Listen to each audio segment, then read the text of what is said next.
Okay. Dah boleh. Boleh. Okay. Assalamualaikum guys. Welcome to the Hai. Saya suci pelik tadi. Nak cakap dia. Oh yeah, Assalamualaikum guys. Welcome to the life of Pim with me Pim. Yes, akhirnya video yang semua orang nanti-nantikan. Kita nak bercakap pasal Kizaru. Yes, semua orang tanya aku dekat DM dan sebagainya kat YouTube. Bang, bila nak buat pasal Kizaru? Benda aku cakap. Bang, bila nak buat pasal Kizaru? Bang, bila nak cakap pasal Kizaru? Bang, bila nak review pasal Kizaru? And hari ni adalah harinya di mana korang akan tengok video aku review pasal Kizaru. Yes, this is the editor. Editor, tu bukan Kizaru editor. Tolong kalau tak pasti jangan kongsi editor. Maaf guys. Okay, yes, this is the real Kizaru yang kita nak bercakapkan. Yes, okay.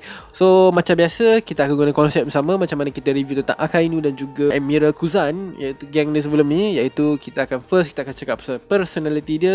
Second, kita nak cakap pasal kekuatan dia. And then nombor 3, kita nak cakap pasal apa terjadi kat dia, apa yang berlaku dengan dia sekarang selepas 2 tahun dan sebagainya. And sedikit teori lah, kita akan selit pasal Kizaru. So jangan ke mana-mana guys, tengok sampai habis, jangan skip dan sebagainya. Kita akan mulakan dengan poin yang pertama, pasal personality dia. So Borsalino atau lebih dikenali sebagai Kizaru ataupun The Yellow Monkey merupakan salah satu Admiral original yang diperkenalkan kepada kita, yang juga masih Admiral yang kita kenal sampai sekarang. Tak berubah, masih di kursi sama, masih di tempat sama. And Kizaru ni kalau nak dibandingkan dengan dua lagi original Admiral yang sebelum ni, iaitu Kuzan dengan Akainu, dia paling tua lah. Umur dia tak silap aku sekarang dah 58, tak silap aku umur dia. And then Akainu mungkin dah 55, and Kuzan mungkin 49 atau 50 macam tu lah. Yep. And then menarik tentang personality Kizaru ni. Kalau sebelum ni kita cakap masa Kuzan, dia macam relax je lah orang ni, macam cool, chill back chill je, lay back je kan. Tapi Kizaru ni, orang tua ni dia 2-3 kali ganda lagi chill, lagi lay back daripada Kizaru. Daripada Kuzan. Weh, keliru nama dia orang dua ni kan. Dia kita boleh tengok macam pergerakan dia macam sempo aja, relax, slow je. Percakapan dia pun macam orang je. Sorry aku tak kerti buat, tapi macam tu lah kau boleh nampak perbezaan dia. Tapi kalau kita Kuzan ni, dia macam okey lah, kita boleh angkat macam jadi memang cool lah sikit kan. Tapi Kizaru ni walaupun dia lagi laid back, lagi chill, tapi dia macam pelik sikit lah. Dia macam terlebih cool yang kita rasa macam annoying. Tengok muka dia pun dah annoying lah kan. And then disebabkan tu susah kita nak nampak reaksi yang lain daripada muka yang biasa kita tengok kan. Macam kalau Kuzan dengan Akainu, kita boleh nampak macam mana reaksi, happy, senyum, marah dan sebagainya kan, gelabah ke apa benda. Tapi Kizaru ni macam tu je lah dia. Dia tak ada reaksi lain. Kita susah nak tengok macam mana rupa dia bila dia marah, macam mana rupa dia bila dia macam gelak gila-gila, macam mana rupa dia bila dia stres ke gelabah ke apa benda lah. Memang macam tu je lah kan. Buruk gila muka aku. So macam tu je lah, memang gaya dia sama je. Cara percakapan pun memang style yang malas. Tak ada gaya yang lain. Tak ada terlebih laju, tak ada terlebih slow, tak ada nampak lebih excited dan sebagainya. Memang macam tu je. And then sebagai seorang Admiral dalam Marine, dia ni kita tak nampak sangat lah banyak komplain ke ataupun nak memberontak ke apa. Dia tak macam Kuzan lah. Kizaru ni kita tengok dia macam layan je. Apa arahan-arahan dia beri kepada dia just buat. Tapi dia pun tak overdo macam Akainu. Kalau macam Kuzan, dia macam malas-malas nak buat. Akainu pula dia terlebih buat. Kizaru kat tengah-tengah, dia macam relax je, buat je.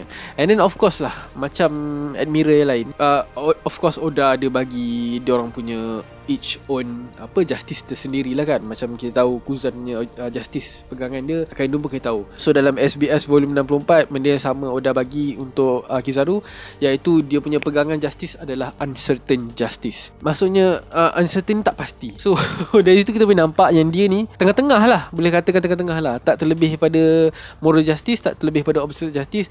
Dia sendiri pun tak tahu pegangan justice apa yang dia pegang kan. Dia sendiri pun kurang pasti, kurang yakin, macam blur je. Memang macam tu lah dia kan. Dia ni ibarat atas kapal kertas yang kita buat dalam sungai. Diikut je alur sungai tu, ke mana sungai tu bawa, ke situlah dia pergi. Layan je. Kalau macam Akainu, kita boleh nampak dalam Marine apa yang dia nak jadi, apa yang dia nak fight. Kuzan pun sama, apa yang dia nak fight, and akhirnya membuatkan dia angkat kaki keluar daripada Marine kan. Macam Kizaru, sebab tu lah aku rasa dia relax ke, duduk kat situ kan, tempat yang sama, sebab dia tak ada apa yang dia nak fight lah kot buat masa ni lah. Nombor 2, kita nak cakap pasal Kizaru power, kekuatan dia. But still, macam mana kita tengok Kuzan dengan Akainu punya power sebagai seorang Admiral, apa lagi yang kita expect kan. Kalau dah digelarkan sebagai the greatest military power aset yang sangat-sangat bernilai untuk WGN Marine. Confirm lah dia kuat. Kita boleh nampak dia dah master dia punya Kenbu dengan busur haki. Diorang tak ada king haki. Buat masa ni memang kita langsung tak nampak dia original Emerald ni ada king haki, which is tak ada masalah sebab diorang memang kuat. And diorang seorang Marine yang memang dah train untuk jadi kuat. Diorang bukan macam pirate yang lain. Pirate yang lain ni walaupun of course ada training diorang sendiri, tapi diorang lebih kepada mengembara ke sana ke sini kan. Diorang learn from adventure, from experience. Macam Marine ni diorang ada double daripada tu. Diorang ada experience ke sana ke sini, diorang ada adventure diorang sendiri juga, tapi dalam masa yang sama diorang ada taktikal jadual fighting, jadual training diorang. Diorang lagi ketat lah. Itulah kuasa-kuasa Marine pun kita tak boleh buat main. Diorang pun still antara yang terkuat dalam jalan cerita One Piece ni. And then macam mana kita tengok the original Emerald sebelum ni, so Ikizaru pun tak terkecuali lah. Dia juga mempunyai antara devil fruit yang rare, iaitu yang sangat-sangat kuat, iaitu devil fruit jenis Logia yang bernama Pika Pika no Mi. Bukan Pikachu. Sekejap editor, kenapa tiba-tiba nak tunjuk video ni? Editor please. Editor please. Itu bukan Kizaru. Walaupun pakaian dia, muka dia hampir sama macam Kizaru, but he is not Kizaru. Okay, Kizaru tak menari dengan Pikachu. Salah cerita. Sorry guys, editor baru dia macam blur sikit. So Pika no Mi kuasa dia adalah kuasa elemen cahaya lah. Tak apa lagi korang nak, again, apa lagi korang nak expect. Memang power gila kuasa dia. And then of course lah, bila kita cakap pasal cahaya, dia dapat semua benda lah yang berkaitan dengan cahaya. Kekuatan cahaya, the speed of light kan, kelajuan cahaya dan sebagainya. Semua benda yang bercahaya semua ada kat dia. Muka dia je tak percaya sebab muka dia annoying. And then untuk orang lain, kalau diorang langsung tak ada Kenbu dengan busur, at least lah, kalau tak sekali pun tak master Kenbu dengan busur haki diorang, tak payah nak mimpilah nak lawan Kizaru. Nak sentuh dia pun dah memang susah. Korang tak observation haki korang, kalau tak power kan, korang tak boleh nak tahu pun dia kat mana. Tiba-tiba dekat belakang, tiba-tiba dekat tepi, kiri kanan. Memang susah gila. And then korang boleh nampak lah masa Kizaru buat dia punya super duper entrance kan, epic entrance dekat Sabaody Island kan. Waktu tu kita nampak habis. Dia lawan dengan Supernova, dia lawan dengan Worst Generation, dia lawan dengan geng Luffy, semua benda. Tak ada Chan babe. Semua orang tak ada Chan langsung. Yang ada Chan seorang je. Yang juga membuat kemunculan yang sangat-sangat epic, iaitu our Dark King Ray. Relic. Aku bagi nama short form untuk dia, nama manja dia Ray. Kan kau nampak macam mana zam je dia dapat lawan dengan Kizaru. Kalau ikut kan, walaupun fight tu sekejap je, tapi kita tapi epic fight tu. And then ramai lah orang berdebat satu, ini kalau fighting tu berterusan, menang Relic ni. Walaupun Relic lagi jauh lagi tua daripada dia kan, tapi boleh nampak kekuatan Relic tu macam chill gila je kan. Dah lah Kizaru lagi besar dia. Tapi still lah, memang fight yang sangat-sangat epic lah waktu tu. And then kalau kita jump pula ke Marineford War pun sama lah. Kita nampak macam mana kita nampak Kuzan dengan Akainu in action masa dekat Marineford War tu. Macam tu jugalah kita nampak Kizaru kan, dia lawan dengan Marco, dia lawan dengan Commander, Captain Division, Whitebeard, dia lawan dengan Whitebeard sendiri, which is memang dah jelas lah. Aku rasa memang semua orang fully aware yang Kizaru ni kuat. Dah tak ada apa sangat nak cerita pasal kekuatan dia tu. Cuma mungkin aku boleh tambah extra sikit lah. Satu benda yang menarik yang aku baca, yang Oda ada menamakan 3 jenis kuasa Kizaru ni, iaitu Yata no Kagami, Ama no Kurakumo, dan juga Yasakani no Matagana. Rupanya 3 nama kuasa Kizaru ni Oda ambil daripada Emperor Regalia ataupun the 3 Sacred Treasure of Japan. Menarik lah bagi aku yang Oda namakan kuasa dia tu daripada sacred barang Jepun ni. Okay, and then kita nak cakap situasi lepas 2 tahun. Apa jadi dengan Kizaru? So kalau kita tengok Kizaru, macam apa yang kita tahu, dia masih di tempat yang sama lah, masih di kerusi yang sama, masih di posisi yang sama, masih sebagai seorang admiral.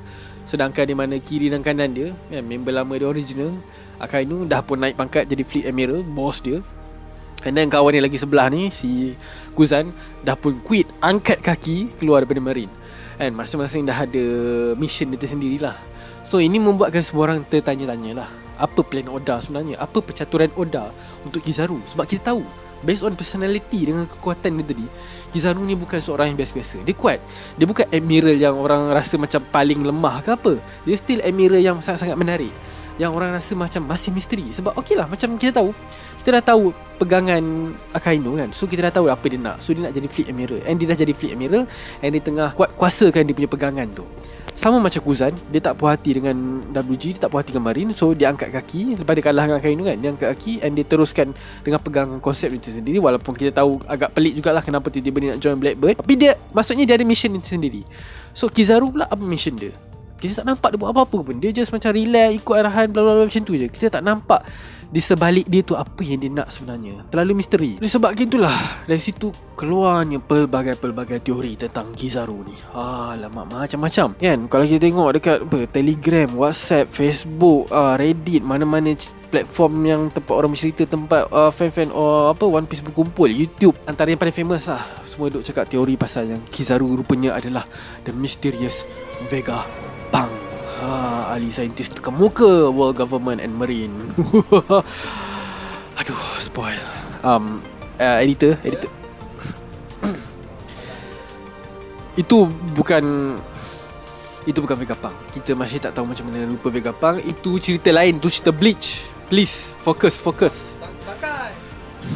So yes, itulah dia teori yang paling famous. Of course lah ada teori lain pasal Kizaru, tapi ni yang paling famous, yang orang duk cakap. Even aku dengan member aku pun masih bercakap pasal ni daripada 2018 lagi.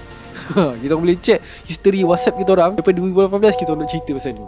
And of course lah, ramai gila juga orang, dua side kan, yang bantah teori ni, sokong teori ni. Ada yang cari-cari poin-poin tertentu untuk membatalkan, menghapuskan teori ni. Ada yang masih terselit sana terselit sini, mencari segala-gala hint yang ada yang Oda bagi untuk menguatkan teori yang Kizaru is Vegapunk. Ada dua side. Tapi untuk kali ni, untuk aku sendiri, dalam video ni aku akan duduk tengah-tengah lah. Tapi secara jujurnya, aku sebelum ni tak setuju pun.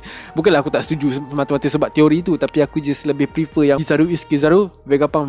Aku macam lagi prefer dua orang yang berbeza lah. Aku dah kumpul beberapa poin yang sikit je lah aku ambil, sebab tak nak cerita panjang sangat. Sebab benda yang sama je, yang aku rasa masih boleh dibincangkan, yang masih boleh dipikirkan, yang masih boleh didebatkan lah poin-poin ni.